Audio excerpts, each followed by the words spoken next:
Alam mo, may mga taong dumarating sa buhay natin hindi para manatili, kundi para turuan tayo kung paanong magmahal ng mas totoo.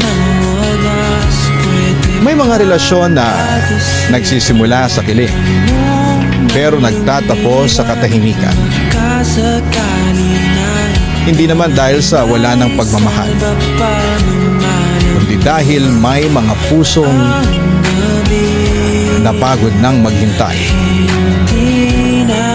Minsan iniisip natin, kung minahal ko naman siya ng buo, pero bakit hindi pa rin sapat?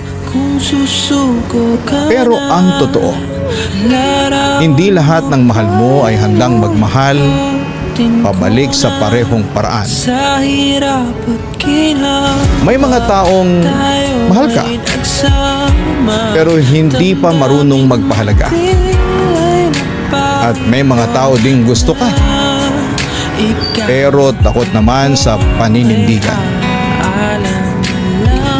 At masakit yon, dahil ikaw handang lumaban habang siya ay handang umiwas.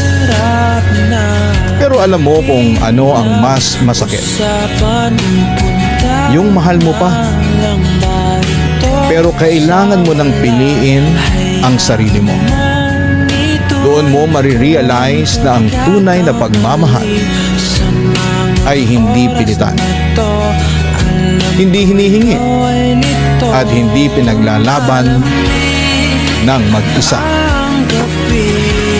Ang tunay na pag-ibig ay parehong lumalaban, parehong natatakot, pero parehong nananatili.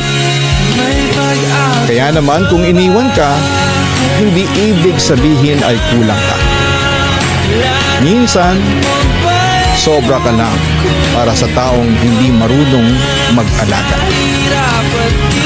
At darating ang araw, may taong mamahalin ka nang hindi mo kailangang ipaglaban.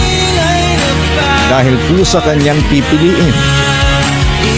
Hanggang sa araw na yon, mahalin mo muna ang sarili mo. Dahil minsan, ang pinakaunang relasyon na kailangan mong ayusin ay yung relasyon mo sa sarili mo.